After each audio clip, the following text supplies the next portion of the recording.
ప్రార్థన. మా ప్రియ పరలోకపు తండ్రి, నీ పరిశుద్ధమైన నామానికి, ఘనమైన నామానికి వేలాది వందనాలు, స్తుతులు, స్తోత్రాలు.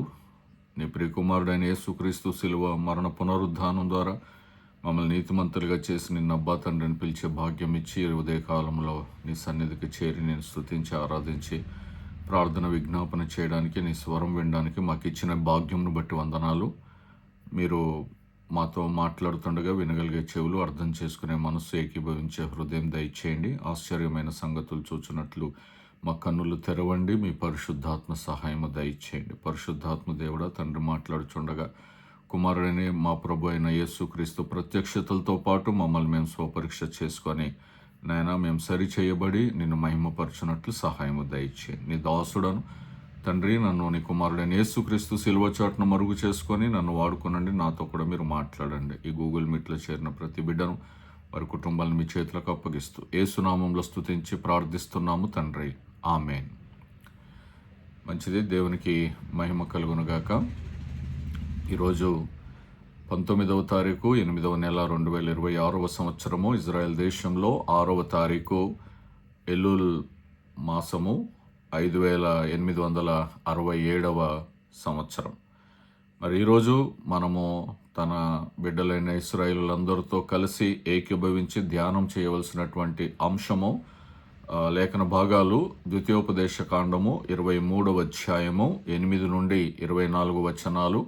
ద్వితీయోపదేశ కాండము 23వ అధ్యాయము 8 నుండి 24 వచనాలు. మత్తయి సువార్త 24వ అధ్యాయము 23 నుండి 31 వచనాలు.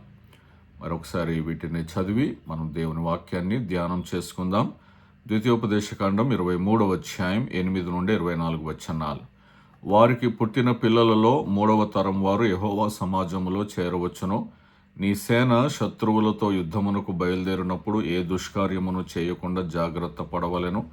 రాత్రి జరిగిన దాని వలన మైలపడిన వాడు మీలో ఉండిన ఎడల వాడు పాలెం వెలుపలికి వెళ్ళిపోవలెను. అతడు పాలెములో చేరకూడదు. సాయంకాలమున అతడు నీళ్లతో స్నానం చేసి సూర్యుడు అస్తమించిన తర్వాత పాలెములో చేరవచ్చును. పాలెం వెలుపల నీకొక చోటు ఉండవలెను. ఆ బహిర్భూమికి నువ్వు వెళ్ళవలెను. మరియు నీ ఆయుధములుగాక గసిక ఒకటి నీ యొద్ద ఉండవలెను. నీవు బహిర్భూమికి వెళ్ళినప్పుడు దానితో త్రవ్వి వెనుకకు తిరిగి నీ మలమును కప్పివేయవలెను. నీ దేవుడైన యెహోవా నిన్ను విడిపించుటకును నీ శత్రువులను నీకు అప్పగించుటకును నీ పాలెములో సంచరించుచుండును గనుక ఆయన నీలో అసహ్యమైన దేనినైనను చూచి నిన్ను విడవకుండునట్లు నీ పాలెము పరిశుద్ధముగా ఉండవలెను. తన యజమానుని యొద్ద నుండి తప్పించుకుని నీ యొద్దకు వచ్చిన దాసుని వాని యజమానునికి అప్పగింపకూడదు. అతడు తన ఇష్ట ప్రకారము నీ గ్రామంలో ఒక దానిని యందు తాను ఏర్పరచుకొనిన చోట మీతో కలిసి మీ మధ్యను నివసింపవలెను. నీవు వానిని బాధింపకూడదు. ఇశ్రాయేలు కుమార్తెలలో ఎవతియు వేశ్యగా ఉండకూడదు. ఇశ్రాయేలు కుమారులలో ఎవడునూ పురుషగామిగా ఉండకూడదు. పడుపు సొమ్మునే గాని కుక్క విలువనే గాని మ్రొక్కుబడిగా నీ దేవుడైన యెహోవా ఇంటికి తేకూడదు. ఏలగనగా ఆ రెండును నీ దేవుడైన యెహోవాకు హేయములు. నీవు వెండినే గాని ఆహార ద్రవ్యమునే గాని వడ్డీకి వేయబడు దేనిని నీ సహోదరులకు వడ్డీకి ఇయ్యకూడదు. అన్యునికి వడ్డీకి బదులు ఇయ్యవచ్చును గాని నీవు స్వాధీనపరచుకొనున్నట్లు చేరబోచున్న దేశంలో నీ దేవుడైన యెహోవా నీవు చేయు ప్రయత్నములన్నిటి విషయంలోనూ నిన్ను ఆశీర్వదించినట్లు నీ సహోదరులకు వడ్డీకి బదులు ఇయ్యకూడదు. నీవు నీ దేవుడైన యెహోవాకు మొక్కుకొనిన తరువాత ఆ మొక్కుబడిని చెల్లించుటకు తడువు చేయకూడదు. నీ దేవుడైన యెహోవా తప్పక నీ వలన దాన్ని రాబట్టుకొను, అది నీకు పాపమగును. నీవు మొక్కుకొనిన ఎడల నీ యందు ఆ పాపం ఉండదు. నీ పెదవుల నుండి బయలుదేరిన మాటను నెరవేర్చుకొని నీ దేవుడైన యెహోవాకు మొక్కుకొనిన ప్రకారం నీవు నీ నోట పలికినట్టు స్వేచ్ఛార్పణము అర్పింపవలెను. నీవు నీ పొరుగువాని ద్రాక్ష తోటకు వచ్చినప్పుడు నీ ఇష్ట ప్రకారం నీకు చాలినంత వరకు ద్రాక్ష పండ్లు తినవచ్చును గాని నీ పాత్రలో వాటిని వేసుకొనకూడదు. 2వ లేఖన భాగము మత్తయి సువార్త 24వ అధ్యాయము 23 నుండి 31వ వచనం వరకు. 23 నుండి 31వ వచనం వరకు. ఆ కాలమందు ఎవడైనను ఇదిగో క్రీస్తు ఇక్కడ ఉన్నాడు అక్కడ ఉన్నాడు అని చెప్పిన ఎడల నమ్మకుడి. అబద్ధపు క్రీస్తులను అబద్ధపు ప్రవక్తలను వచ్చి సాధ్యమైతే ఏర్పరచబడిన వారిని సైతం మోసపరచుటకై గొప్ప సూచక్రియలు మహత్కార్యములను కనబరచెదరు. ఇదిగో ముందుగా నేను మీతో చెప్పి ఉన్నాను. కాబట్టి ఎవరైనానో ఇదిగో అరణ్యములో ఉన్నాడని మీతో చెప్పినను వెళ్ళకుడి. ఇదిగో లోపలి గదిలో ఉన్నాడని చెప్పినను నమ్మకుడి. మెరుపు తూర్పును పుట్టి పడమటి వరకు ఎలాగో కనబడునో అలాగే మనుష్య కుమారుడి రాకడయు ఉండును. పీనుగు ఎక్కడ ఉన్నదో అక్కడ గద్దలు పోగొగును. ఆ దినముల శ్రమ ముగిసిన వెంటనే చీకటి సూర్యుని కమ్మును, చంద్రుడు కాంతినియ్యడు, ఆకాశము నుండి నక్షత్రములు రాలును, ఆకాశమందలి శక్తులు కదిలింపబడును. అప్పుడు మనుష్య కుమారుని సూచన ఆకాశమందు కనబడును. అప్పుడు మనుష్య కుమారుడు ప్రభావముతోనూ మహామహిమతోనూ ఆకాశ మేఘారూఢుడై వచ్చుట చూచి భూమి మీదనున్న సకల గోత్రముల వారు రొమ్ము కొట్టుకొందరు. మరియు ఆయన గొప్ప బూరతో తన దూతలను పంపును. వారు ఆకాశము యొక్క ఈ చివరి నుండి ఆ చివరకు వరకు నలుదిక్కుల నుండి ఆయన ఏర్పరచుకుని వారిని పోగు చేతురు.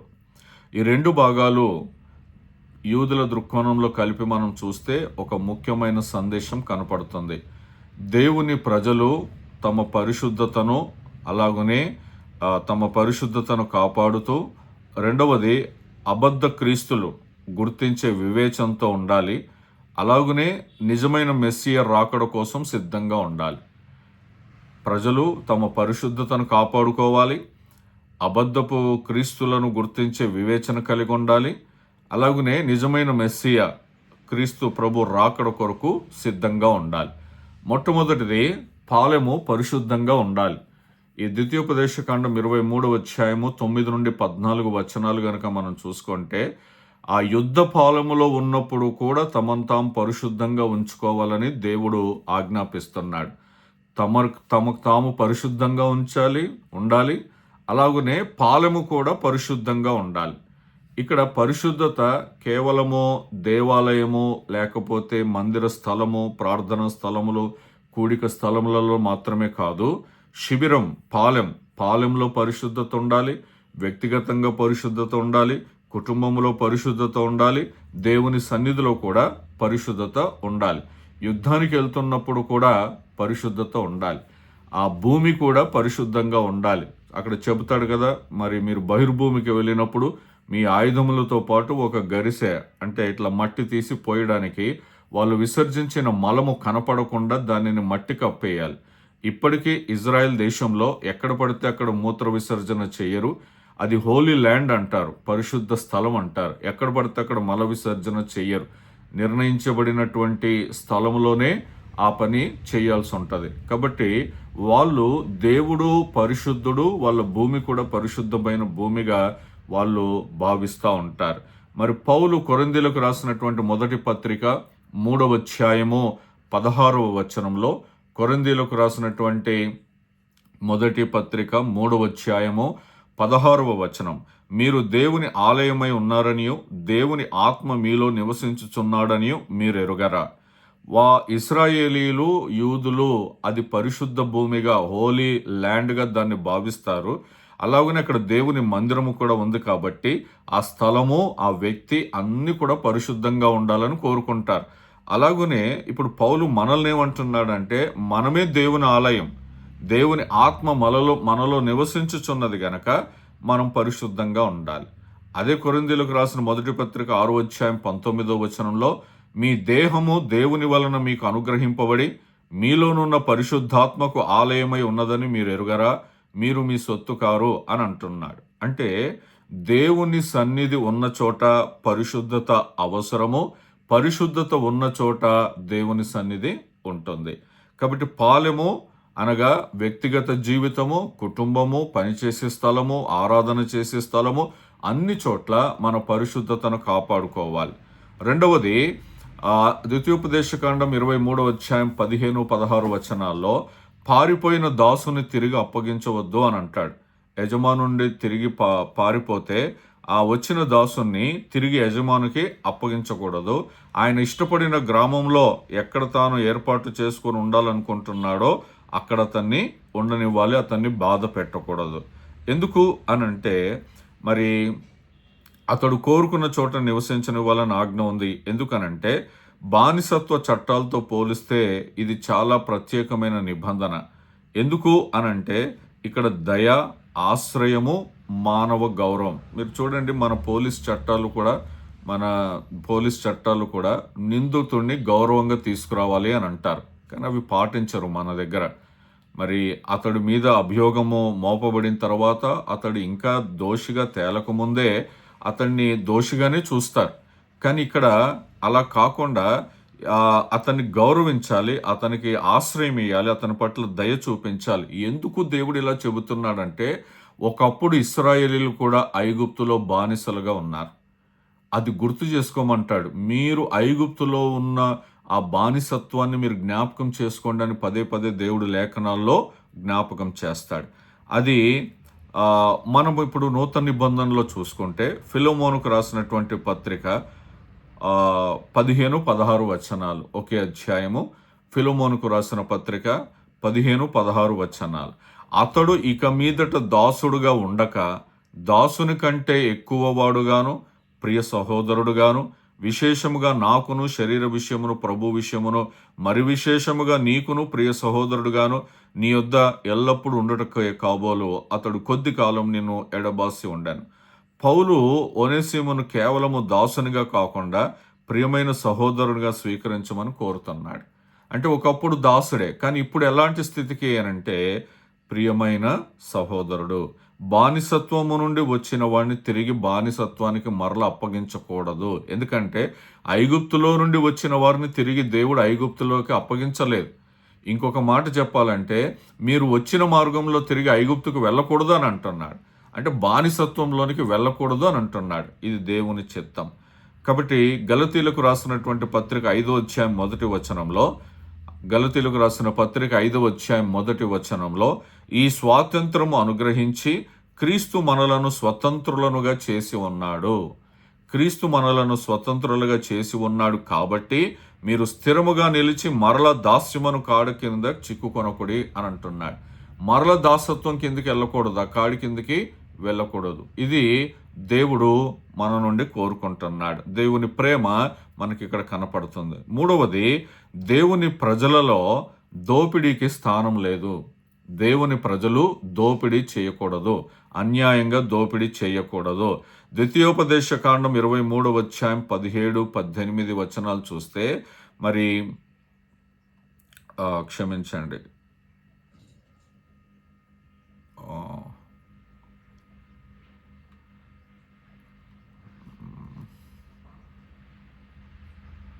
ఇక్కడ మనకి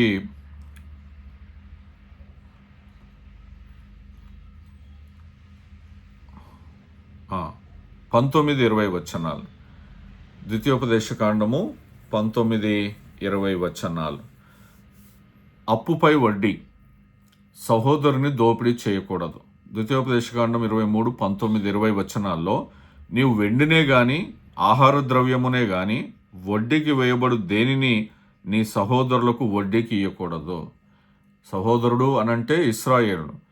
బయట అన్యునికి వడ్డీకి బదులు ఇవ్వవచ్చును గాని నీవు స్వాధీనపరుచుకున్నట్లు చేరబోచున్న దేశంలో నీ దేవుడైన యెహోవా నీవు చేయు ప్రయత్నం అన్నిటి విషయంలోనూ నిన్ను ఆశీర్వదించున్నట్లు నీ సహోదరులకు వడ్డీకి బదులు ఇవ్వకూడదు అని అంటున్నాడు.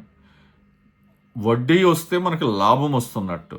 కానీ ఇక్కడ దేవుడు ఏం చెప్తున్నాడంటే, వడ్డీకి ఇవ్వకపోతే ఆశీర్వాదం వస్తుంది అంటున్నాడు. నీ తోటి సహోదరుడికి, ఇశ్రాయేల్లో మీ తోటి సహోదరులకి వడ్డీకి ఇయ్యకపోతే మీకు ఆశీర్వాదం, వడ్డీకి ఇస్తే ఆశీర్వాదం కాదు. ఈరోజు క్రైస్తవులకి వడ్డీలు ఇచ్చుకుంటూ ఉన్నారు. ఆ లేఖనం ఏం చెప్తుందో మనం గుర్తించాలి. వడ్డీ వస్తుంది అనుకుంటున్నాం, కానీ అది చిల్లుల సంచిలోకి వెళ్తుంది. అన్యుడికి వడ్డీకి ఇవ్వచ్చు, కానీ నీ సహోదరుడికి వడ్డీ ఇవ్వడము బైబిల్ గ్రంథము నిషేధించింది. అది ఆశీర్వాదము తీసుకొని రాదు. ఇది ఇశ్రాయేలీయుల్లో పేదరికాన్ని నిర్మూలించడానికి దేవుడు ఏర్పాటు చేసినటువంటి వ్యవస్థ. మన సొంత ఆలోచనలతో మనం ఇష్టం వచ్చినట్టు మనం చేస్తూ ఉన్నాం. ఇది న్యాయముతో కూడిన దయ, దేవుని యొక్క క్యారెక్టర్, న్యాయంతో కూడిన దయను ఇక్కడ మనకు చూపిస్తుంది. కాబట్టి దేవుని ప్రజలు పరస్పరము ఆర్థికంగా దోపిడీ చేసుకోకూడదు. దేవుని ప్రజలు పరస్పరము అంటే ఒకరికొకరు ఆర్థికంగా దోపిడీ చేసుకోవద్దు. లూకా సువార్త 6వ అధ్యాయము 34-35 వచనాలు చూస్తే, లూకా సువార్త 6వ అధ్యాయం 34-35 వచనాలు చూస్తే, మీరు ఎవరి యొద్ద మరల పుచ్చుకొనవలనని నిరీక్షింతురో వారికే అప్పు ఇచ్చిన ఎడల మీకేమి మెప్పు కలుగును? అది ఇచ్చి పుచ్చుకునేది ఎవరి దగ్గర అంటే అంత ఉన్నోళ్ళ దగ్గరే. పాపులను తామిచ్చినంత మరలా పుచ్చుకొనవలనని పాపులకు అప్పు ఇచ్చెదరు కదా. మీరైతే ఎట్టి వారిని గూర్చి అయినను నిరాశ చేసుకొనక మీ శత్రువులను ప్రేమించుడి, మేలు చేయుడి, అప్పుయుడి, అప్పుడు మీ ఫలము గొప్పదై ఉండును. మీరు సర్వోన్నతుని కుమారులై ఉందురు. ఆయన కృతజ్ఞత లేని వారి ఎడల దుష్టుల ఎడలను ఉపకారి అయి ఉన్నాడు అని అంటున్నాడు. ఏమీ తిరిగి పొందాలని ఆశించక అప్పు ఇవ్వమని చెప్తున్నాడు. అంటే సహాయం చేయమంటున్నాడు. వడ్డీకి ఇవ్వకుండా నీ సహోదరునికి ఏమి ఆశించకుండా ఇవ్వంటున్నాడు. మత్తయి సువార్త 6:12లో మా రుణస్థులను మేము క్షమించున్న ప్రకారం మా రుణములను క్షమించుము అని ప్రార్థన నేర్పించాడు కదా. మరి మన రుణములు క్షమించమని అడుగుతున్నప్పుడు మనం ఇతరుల రుణములను కూడా క్షమించాలి కదా. ఇక్కడ మనకు అది గుర్తు రావట్లేదు. కాబట్టి కృపతో వ్యవహరించేటువంటి నైతిక సూత్రం దేవుడు ఇక్కడ చూపిస్తూ ఉన్నాడు. అలాగనే మరి ఇశ్రాయేలుల గురించినటువంటి మాట ఇక్కడ మనం చూస్తాం. చూడండి, ద్వితీయోపదేశకాండం 23:17-18 వచనాల్లో ఇశ్రాయేలు కుమార్తెలలో ఎవతయో వేశ్యగా ఉండకూడదు, ఇశ్రాయేలు కుమారులలో ఎవడనూ పురుషగామిగా ఉండకూడదు, పడుపు సొమ్మునే గాని కుక్క విలువనే గాని మ్రొక్కుబడిగా నీ దేవుడైన యెహోవా ఇంటికి తేకూడదు, ఏలైనగా రెండును నీ దేవుడైన యెహోవాకు హేయము. వేశ్యావృత్తి అలాగనే దాని ద్వారా వచ్చే ధనాన్ని దేవుని మందిరానికి తీసుకొని రావడం నిషేధించబడింది. కొందరు మద్యం వ్యాపారం చేస్తారు. మద్యం వ్యాపారం చేసి దాంట్లో వచ్చినటువంటి భాగము దేవుని మందిరానికి తీసుకొని వస్తారు. అది దేవుడు అంగీకరించాడు. నువ్వు వేస్తావేమో, దేవుని మందిరములో ఇస్తావేమో, కానీ దేవుడు లెక్కించాడు. అలాగనే వేశ్యవృత్తి కూడా. ఆరాధనలో పరిశుద్ధత, నైతికత ఈ రెండు చాలా ఇంపార్టెంట్. నీ నైతిక బాధ్యత, నువ్వు ఎలా సంపాదిస్తున్నావు, నువ్వు ఎలా కూడబెట్టుకుంటున్నావు, నువ్వు వడ్డీకి ఇచ్చి ఆ వడ్డీ వచ్చిన డబ్బులో కూడా దేవుని దగ్గర తీసుకొస్తున్నావు అంటే దేవుడు అది అంగీకరించాడు. నువ్వు వ్యభిచారం చేసి డబ్బు సంపాదించి దేవుని దగ్గరకు తీసుకొస్తే దేవుడు అంగీకరించాడు. నువ్వు దొంగతనం చేసి దేవుని దగ్గర తీసుకొని వస్తే అది దేవుడు అంగీకరించాడు. కాబట్టి మీ దేహములు క్రీస్తునకు అవయవములై ఉన్నవని మీరు ఎరగరా అంటున్నాడు. నేను క్రీస్తు యొక్క అవయవములను తీసుకొని వేశ్య యొక్క అవయవములుగా చేయుదునా, అదెంత మాత్రమో తగదు. కొరింథీయులకు రాసినటువంటి మొదటి పత్రిక 6:15 వచనం నుండి ఇలా చెబుతూ ఉంటాడు. 16 వచనంలో వేశ్యతో కలుసుకొనివాడు దానితో ఏకదేహమై ఉన్నాడని మీరు ఎరగరా, వారిద్దరూ ఏక శరీరమై ఉందురు అని మోషే చెప్పుచున్నాడు కదా. అటువలే ప్రభువుతో కలుసుకొనివాడు ఆయనతో ఏకాత్మై ఉన్నాడు. నువ్వు వేశ్యతో కలుసుకుంటావా, ప్రభువుతో కలుసుకుంటావా? నువ్వు ఎవరితో కలుసుకుంటే వాళ్ళతో నువ్వు ఏకాత్మమై ఉంటావు. వేశ్యతో కలిస్తే అపరిశుద్ధత, అపవిత్రతతో ఏకదేహమై ఉంటున్నావు. ప్రభువుతో కలిస్తే నువ్వు పరిశుద్ధుడవై ఉంటున్నావు. కాబట్టి జారత్వమునకు దూరముగా పారిపోవుడి అని అంటున్నాడు. తెస్సలోనికి రాసినటువంటి మొదటి పత్రిక 4:3-5 వచనాల్లో కూడా మీరు పరిశుద్ధులవుటే అనగా మీరు జారత్వమునకు దూరముగా ఉండుటే దేవుని చిత్తము అని అంటున్నాడు. మన పట్ల దేవుని చిత్తము ఏమిటి అని అంటే మనం పరిశుద్ధులముగా ఉండాలి. ఇది ఈ లేఖన భాగాల్లో మనకు దేవుడు తెలియచేస్తూ ఉన్నాడు. 5వది, దేవునికి చేసిన మొక్కును ఆలస్యం చేయకూడదు. ద్వితీయోపదేశకాండం 23:21-23 వచనాలు. నీవు నీ దేవుడైన యెహోవాకు మొక్కుకుమని తర్వాత ఆ మొక్కుబడిని చెల్లించుటకు తడువు చేయకూడదు అని అంటున్నాడు. నువ్వు మొక్కు కొనిన ఎడల నీ యందు పాపం ఉండదు. మొక్కు నీ దేవుడైన యెహోవా తప్పక నీ వలన దాన్ని రాబట్టుకొనును, అది నీకు పాపమగును అని అంటున్నాడు. తడువు చేస్తే దేవుడు తెప్పించుకుంటాడంటే ఎలాగైనా, కానీ అది మనకి పాపం అవుతుంది అని అంటున్నాడు. నువ్వు మొక్కుబడి చెల్లిస్తే అందులో పాపం ఉండదు అంటున్నాడు. 23వ వచనం, నీ పెదవుల నుండి బయలుదేరిన మాటను నెరవేర్చుకొని నీ దేవుడైన యెహోవాకు మొక్కుకొనిన ప్రకారం నీవు నీ నోట పలికినట్లు స్వేచ్ఛార్పణము అర్పించవాలని. సాక్ష్యం చెప్పేటప్పుడు మైకు పట్టుకొని నేను అది చేస్తాను, ఇది చేస్తాను, దేవుడు నాతో మాట్లాడాడు, నేను ఇప్పటి నుండి పరిచర్యలో ఉంటాను, పరిచర్యలో సహకరిస్తాను అని చెప్పి శరీరం పనిచేస్తుంది కానీ ఆత్మ పనిచేయదు. మనుషుల మధ్య మనల్ని మనం గొప్ప చేసుకుంటాం కానీ దేవుని సన్నిధిలో అబద్ధం ఆడుతాం. అబద్ధమాడి మనము దేవుని సన్నిధిలో పాపులుగానే మిగిలిపోతా ఉన్నాం. అబద్ధం ఆడేవాళ్ళు పరలోక రాజ్యానికి చేరరు. అది ప్రకటన గ్రంథంలో మనకు తెలుసు. మనం మైకు పట్టుకొని ఎన్నో వాగ్దానాలు చేసేస్తాం, కానీ మనం దేవుని సన్నిధిలో పరిచర్యకు రాము, మొక్కుబడి చేసుకున్నది చేయం. శరీరం పనిచేస్తుంది, ఆత్మ ఉండదు. ఆత్మ తగ్గించుకొని చెప్పకుండానే చేస్తూ ఉంటారు. మనుషులకు కనపడాలని కాదు, మనుషులకు వినపడాలని కాదు, దేవునికి వినపడాలని, దేవునికి కనపడాలని పరిచర్య చేస్తారు, లేకుంటే సమర్పించుకుంటారు. యూదుల దృక్కోణంలో దేవుని ముందు పలికిన మాటకు విలువ ఉంటుంది. మాట అది బాధ్యతగా మారుతుంది. ఆ బాధ్యత విధేయతను చూపిస్తుంది. నీ నోటి నుండి వచ్చే ప్రతి మాట బాధ్యతగా ఉండాలి. బాధ్యతాయుతంగా మాట్లాడు అని అంటారు కదా, అలాగున ప్రతి మాట బాధ్యతగా ఉండాలి. ఆ బాధ్యత విధేయత రూపంలోనికి మారాలి. కాబట్టి దేవుని సన్నిధిలో మనము అనాలోచితంగా మాట్లాడకూడదు, అనాలోచితంగా ప్రవర్తించకూడదు. మరి మత్తయి సువార్త 5వ అధ్యాయము 33 నుండి 37వ వచనం వరకు మీరు చూస్తే మీరు అప్రమాణం చేయక అంటున్నాడు. నీ ప్రమాణములను ప్రభువునకు చెల్లింపవలనని పూర్వీకులతో చెప్పబడిన మాట మీరు విన్నారు కదా. యేసుప్రభు అంటున్నాడు, నేను మీతో చెప్పున్నది ఏమనగా ఎంత మాత్రమును ఒట్టు పెట్టుకొనవద్దు. ఇప్పుడు సంఘంలో చేసేది అదే, ఒట్టు పెట్టుకున్నట్టే. దాదాపుగా మైక్ పట్టుకొని మనం చెప్తున్నాం. ఆకాశం తోడనొద్దు, అది దేవుని సింహాసనం. భూమి తోడనొద్దు, అది ఆయన పాదపీఠం. అనవసరమైన ప్రమాణాల కంటే నిజాయితీ గల మాట ముఖ్యమని దేవుడు కోరుకుంటున్నాడు. అనవసరమైన మాటలు, హెచ్చులకు పోయే మాటలు, మనుషులు కనపడంగానే హెచ్చులు వచ్చేస్తాయి. మనకి హెచ్చుతో మాట్లాడతాం, హెచ్చుతో ప్రమాణాలు చేసేస్తాం. మొన్న ఒక సేవకుల కూడికకు వెళ్ళినప్పుడు ఒక సేవకుడికి సహవాసం అంతా కలిసి కొంత అమౌంట్ వేసుకొని, ఆ సేవకుడికి హార్ట్ ప్రాబ్లం సర్జరీ అవుతే అందరం సేవకులం కొంత అమౌంట్ వేసుకున్నాం. మేము ఇస్తామని మాట ఇవ్వలేదు, కానీ ఆ సందర్భం వచ్చింది కాబట్టి అందరం ఏకీభవించి తలా కొంత అమౌంట్ సిద్ధం చేసి ఆ రోజు ఇచ్చాం. అక్కడికి వచ్చిన ఇంకొక ఆయన, నేను మీకు 25,000 ఇస్తాను అని చెప్పి మాట ఇచ్చాడు. అది ఇప్పటికీ లేదు. అందరం కొంత ఇచ్చాం, మాకు ఉన్నంతలో కొంత ఇచ్చాం.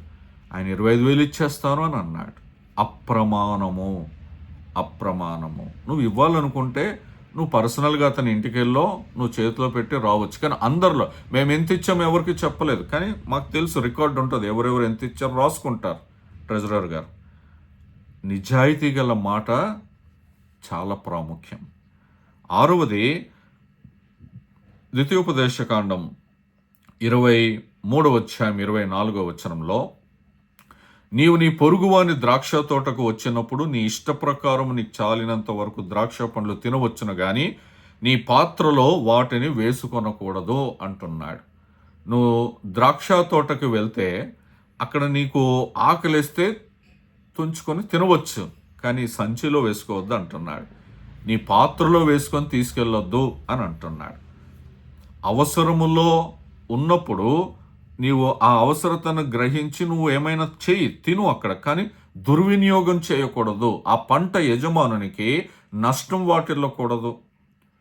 నూతన నిబంధనలో చూసుకుంటే ఇదే సందర్భం దగ్గరికి యేసు ప్రభు తీసుకెళ్తాడు. ఎలాగనో తెలుసా?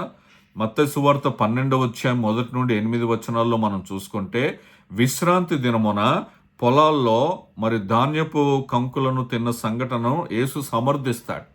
వాళ్ళు తుంచుకొని తింటారు, విశ్రాంతి దినమున తుంచుకొని తింటారు. మీరు వాళ్ళందరూ వచ్చి అడుగుతారు, విశ్రాంతి దినమున యేసు చేయకూడని పనులు చేస్తున్నాడు అది ఇది అని అంటాడు. కానీ వాక్యమై ఉన్నవాడు అక్కడ ఉన్నాడన్న సంగతి వాళ్ళకి తెలియదు.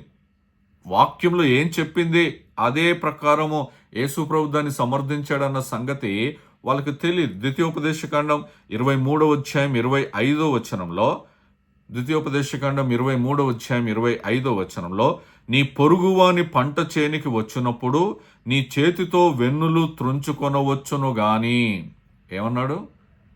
వెన్నులు త్రుంచుకోవచ్చు కానీ నీ పొరుగువాని పంట చేని మీద కొడవలి వేయకూడదు. కొడవలు ఎందుకు వేస్తాడు? దోచుకోవడానికి, సంచులో నింపుకొని వెళ్ళడానికి. తుంచుకోవడం తప్పు కాదు, అక్కడే తుంచుకొని ద్రాక్ష తోటలో కానీ లేకపోతే ఇక్కడ వెన్నులు కానీ ఎక్కడైనా సరే నువ్వు ఏ తోటలోకి వెళ్ళినా అక్కడ ఫలాలు నువ్వు త్రోంచుకొని తినొచ్చు, కానీ మూటగట్టుకొని వెళ్ళకూడదు. ఇది దొంగతనము. దొంగతనము ఈ విషయంలో మనం చాలా జాగ్రత్తగా ఉండాలి. ఇప్పుడు మత్తయి సువార్తకు వద్దాం. ద్వితీయోపదేశకాండం భాగం అయిపోయింది. మత్తయి సువార్త 24వ అధ్యాయంలో 23వ వచనంలో, ఆ కాలమందు ఎవడైనను ఇదిగో క్రీస్తు ఇక్కడ ఉన్నాడు అక్కడ ఉన్నాడని చెప్పిన ఎడల నమ్మకుడి అని అంటున్నాడు. ఒకసారి నేను మరలా ద్వితీయోపదేశకాండంలోని 6 విషయాలు మీకు జ్ఞాపకం చేస్తాను. పాలెం పరిశుద్ధంగా ఉండాలి, పారిపోయిన దాసుని తిరిగి అప్పగించవద్దు, మరి దేవుని ప్రజల్లో అపవిత్రతకు స్థానం లేదు, అప్పుపై వడ్డీ సహోదరుని దోపిడీ చేయకూడదు, దేవునికి చేసిన మొక్కును ఆలస్యం చేయకూడదు, అవసరంలో మనకి ఆహారము తీసుకోవచ్చు కానీ దొంగతనం మాత్రము చేయకూడదు. ఇప్పుడు మత్తయి సువార్త 24వ అధ్యాయము 23వ వచనంలో అబద్ధపు క్రీస్తుల విషయమై హెచ్చరిక చేస్తూ ఉన్నాడు. మరి యూదులందరూ కూడా మెస్సియా వస్తాడు అనే నిరీక్షణ వాళ్ళలో ఖచ్చితంగా ఉండేది. కాబట్టి వాళ్ళు అక్కడ ఈ రాజకీయపరమైన, మతపరమైన, సైనికపరమైనటువంటి మెస్సియా ఆశలను ఉపయోగించుకునే అవకాశం ఉంది. ఎందుకనంటే ఇప్పుడు మనం చూస్తే చూడండి, నేనే దేవుణ్ణని చాలామంది బాబాలు వస్తూ ఉన్నారు. వాళ్ళను వాళ్ళు ఉపయోగించుకుంటున్నారు. ఆర్థికంగా వాళ్ళు బలము చూపించి, రాజకీయంగా వాళ్ళకు బలం చూపించి, నాకు ప్రధానమంత్రి తెలుసు, వాళ్ళు నా దగ్గరికే వస్తారు, ముఖ్యమంత్రులు నా దగ్గరికే వస్తారు, ఇలాగ సైనిక అధ్యక్షులు కూడా, సైనిక పరమైన వాళ్ళు కూడా ఇప్పుడు చూడండి రకరకాల మన త్రివిధ దళాల్లోని వాళ్ళు కూడా ఈ బాబాల దగ్గరికి వెళ్ళిపోతా ఉంటే వాళ్ళే నిజమైన దేవులని లోకం నమ్మేస్తూ ఉంది. విద్యాభ్యాసం లేని వాళ్ళకి, చదువు లేని వాళ్ళు, ఇలాంటి వారు ముఖ్యమంత్రులు, ప్రధానమంత్రులు ఈ మనుషుల దగ్గరికి వెళ్ళి వాళ్ళని ఆరాధన చేస్తే ఈ సామాన్యమైనటువంటి ప్రజలు నిజమే వాళ్ళు దేవుళ్ళేమో అని అనుకుంటారు. అలాగనే యేసుప్రభు ఏమంటున్నాడంటే, ఇదిగో క్రీస్తు అక్కడ ఉన్నాడు, అరణ్యంలో ఉన్నాడు అనంటే అరణ్యంలోనికి వెళ్ళొద్దు, ఇదిగో ఈ గదిలో ఉన్నాడు అనంటే ఈ గదిలోకి వెళ్ళొద్దు. అద్భుతాలు కనిపించినంత మాత్రాన ఎవరిని మెస్సియగా అంగీకరించవద్దని ప్రభు చెప్తా ఉన్నాడు. వాళ్ళు అద్భుతాలు చెయ్యొచ్చు, జిమ్మిక్కులు చెయ్యొచ్చు, గారడీలు చెయ్యొచ్చు. గారడి సీమోను వాళ్ళు ఎంత గొప్పగా హెచ్చించారు. కానీ అద్భుతాలు కనిపించినంత మాత్రాన ఎవరిని మెస్సియగా అంగీకరించవద్దు. నువ్వు నిజమైన మెస్సియ కొరకు కనిపెట్టుకొని ఉండాలి. మరి అద్భుతాలు మాత్రమే సత్యానికి ప్రమాణం కాదు, అది బేస్ కాదు. 24వ వచనంలో, మత్తయి సువార్త 24 వచనంలో, అబద్ధపు క్రీస్తులను అబద్ధపు ప్రవక్తలను వచ్చి సాధ్యమైతే ఏర్పరచబడిన వారిని సైతము మోసపరచుటకై గొప్ప సూచక్రియలు మహత్కార్యములను కనపరచెదరు అని అంటున్నాడు. ఇది యేసుప్రభు చెబుతున్నటువంటి మాట. ఎక్కడి నుండి చెబుతున్నాడు? మరలా ద్వితీయోపదేశకాండంని కోట్ చేస్తున్నాడు యేసుప్రభు వారు. ద్వితీయోపదేశకాండం 13వ అధ్యాయం మొదటి 3 వచనాల్లో మనం చూస్తే, ప్రవక్తయే గాని కలలు కనవాడే గాని నీ మధ్య లేచి నీ ఎదుట సూచక్రియ అయినను మహత్కార్యమైనను చేసి నీవు ఎరుగని ఇతర దేవతలను అనుసరించి పూజింతము రమ్మని చెప్పిన ఎడల అతడు నీతో చెప్పిన సూచక్రియ గాని మహత్కార్యం గాని సంభవించినను ఆ ప్రవక్త మాటలను, కలలను, కనువాని మాటలను వినకూడదు. ఏలయనగా మీరు మీ దేవుడైన యెహోవాను మీ పూర్ణ హృదయముతోనూ మీ పూర్ణాత్మతోనూ ప్రేమించుచున్నారో లేదో తెలుసుకొనుటకు మీ దేవుడైన యెహోవా మిమ్మల్ని పరీక్షించుచున్నాడు. ఈ పరీక్షలో మనం గెలవాలి. అతడు అద్భుతాలు చేశాడని అతడి వైపు కాదు.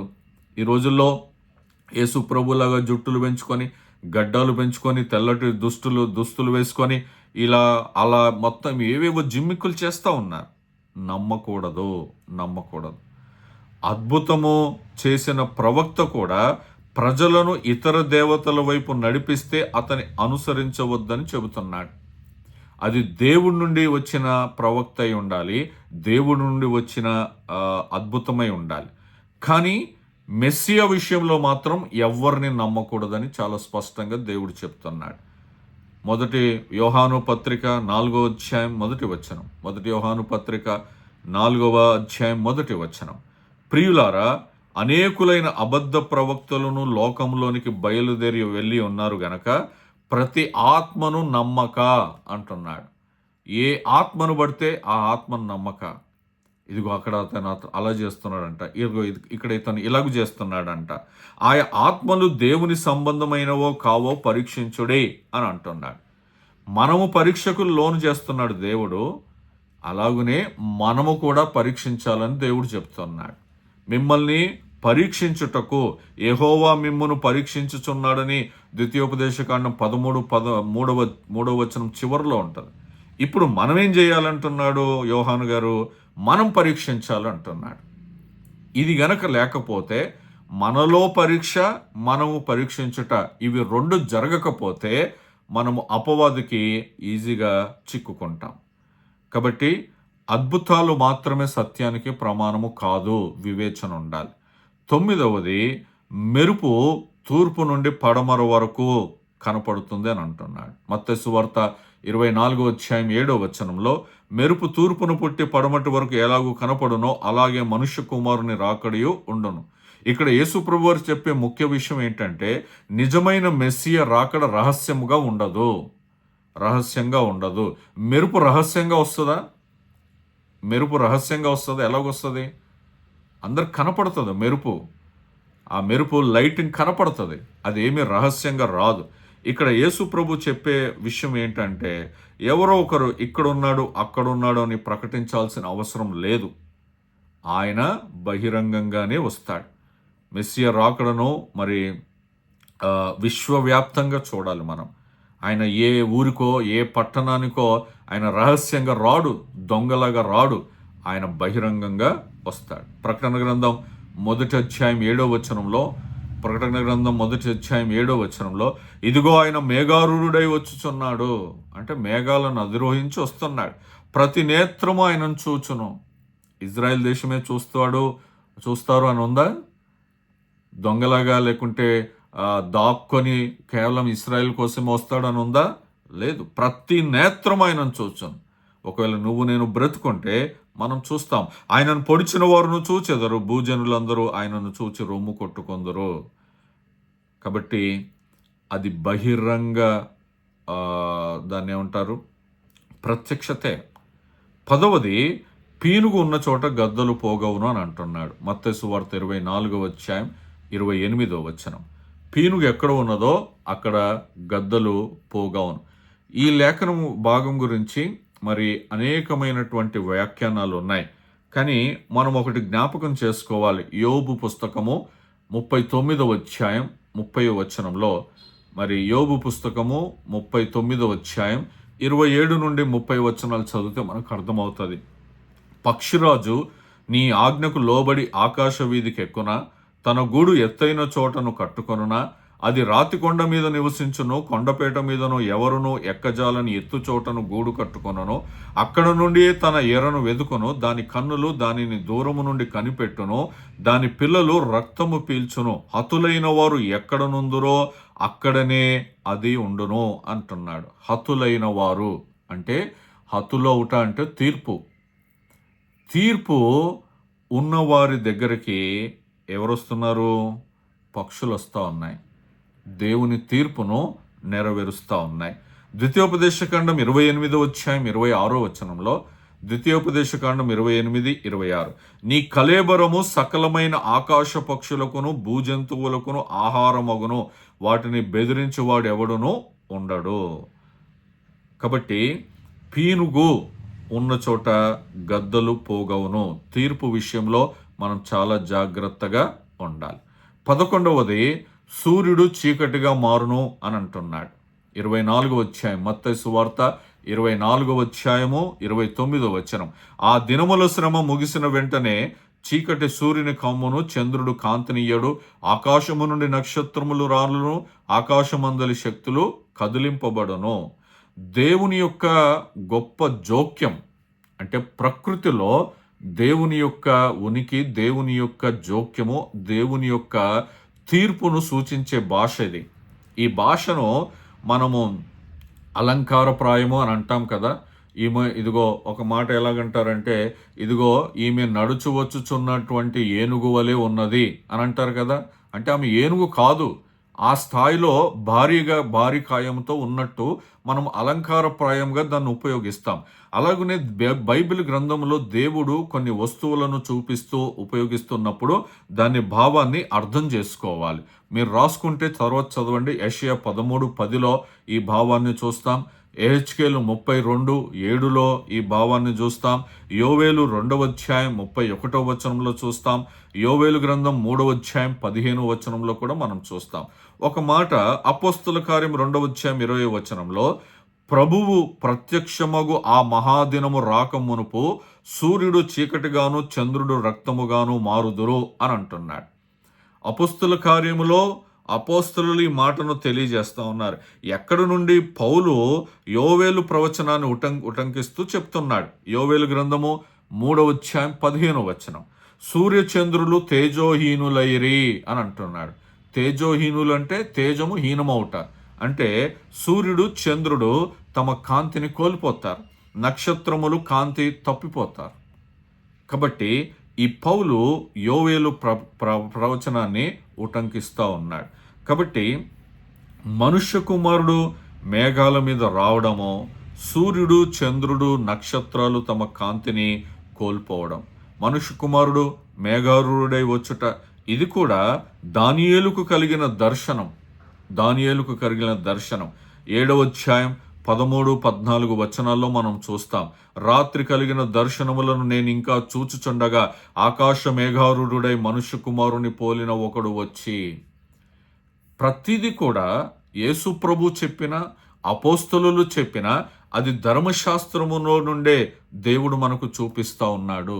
వీళ్ళకు తోచినట్టుగా అపోస్తలులు రాయలేదు, వాళ్ళకి అనుకూలంగా అపోస్తలులు రాయలేదు.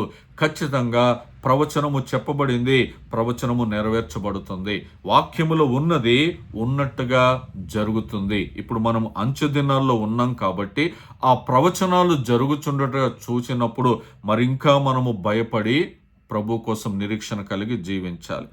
13వదిగా ఎన్నుకోబడిన వారిని సమకూర్చుట. మత్తయి సువార్త 24వ అధ్యాయం 31వ వచనంలో, మరియు ఆయన గొప్ప బూరతో తన దూతలను పంపును, వారు ఆకాశం యొక్క ఈ చివరి నుండి ఆ చివరి వరకు నలుదిక్కుల నుండి ఆయన ఏర్పరచుకొనిన వారిని పోగు చేతురు అని అంటున్నాడు. ఈ గుంపులో మనం ఉండాలి.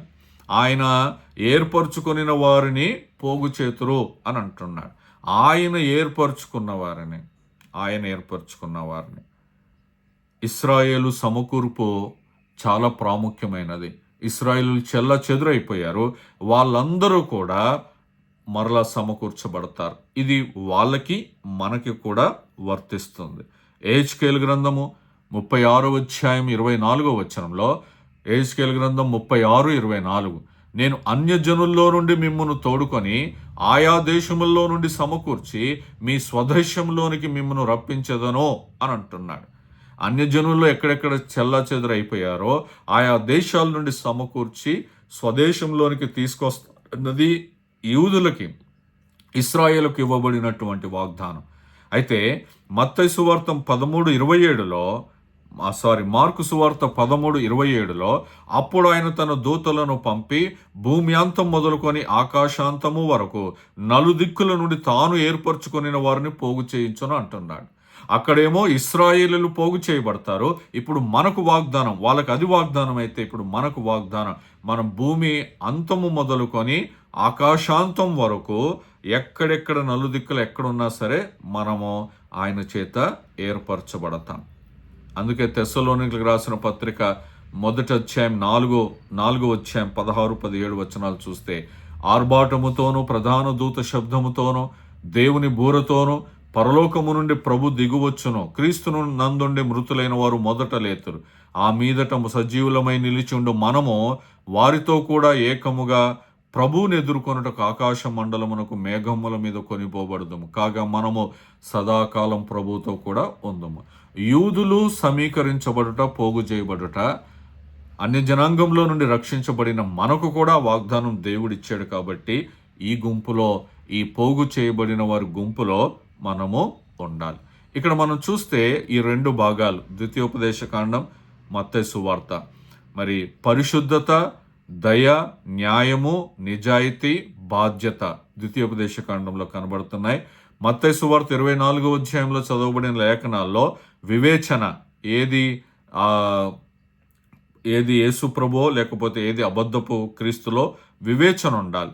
అలాగనే ఓపిక కలిగి ఉండాలి, సహనం కలిగి ఉండాలి నిజమైన మెస్సియ రాకడ కొరకు. కాబట్టి ఈ విషయాలు దేవుడు మనకు తెలియచేస్తున్నాడు. 5 విషయాలు నేను మరల జ్ఞాపకం చేసి ముగిస్తాను. పరిశుద్ధంగా ఉండాలి, బలహీనులను కరుణతో ఆదరించాలి, అంటే వడ్డీలు తీసుకోకుండా దేవుని ముందు నీ మాటను నిలబెట్టుకోవాలి, అబద్ధపు మెస్సియాలను నమ్మవద్దు, నిజమైన రాజు రాకడ కోసం మనము సిద్ధంగా ఉండాలి. మరి ద్వితీయోపదేశకాండం ఎలా నిబంధన ప్రజలుగా జీవించాలో నేర్పిస్తుంది. చదువుకున్న లేఖనాల్లో మత్తయి సువార్త 24వ అధ్యాయంలో అంత్యకాలంలో మోసపోకుండా ఎలా బ్రతకాలో ఇది మత్తయి సువార్త నేర్పిస్తుంది. ద్వితీయోపదేశకాండము ఎలా నిబంధన ప్రజలుగా జీవించాలో నేర్పిస్తుంది. మత్తయి సువార్త 24వ అధ్యాయంలో ఎలా అంత్యకాలంలో మోసపోకుండా జీవించాలో నేర్పిస్తుంది. అందుకే సంఘానికి 3 పిలుపులు ఉన్నాయి. ఒకటి పరిశుద్ధత అనే పిలుపు, రెండవది వివేచన అనే పిలుపు, మూడవది నిరీక్షణతో సిద్ధపడాలనే పిలుపు. పరిశుద్ధంగా ఉండాలనే పిలుపు సంఘంలో ఉన్న నీవు నేను మనకున్నది. వివేచన, అబద్ధపు బోధకులు, అబద్ధపు క్రీస్తులను నమ్మకూడదు. ఈ వివేచన సంఘం కలిగి ఉండాలి. అలాగనే నిరీక్షణ, మన రాజులకు రాజు, ప్రభువులకు ప్రభువు రాబోతున్నాడు కాబట్టి ఆ నిరీక్షణతో మనం సిద్ధపడి ఉండాలి. ఈ కృప, ఈ 3 విషయాలు మన వ్యక్తిగత జీవితంలో, కుటుంబ జీవితంలో, సంఘ జీవితంలో ఉండలాగిన దేవుడు తన కృపను మనకు దయచేయునుగాక. ఆమెన్.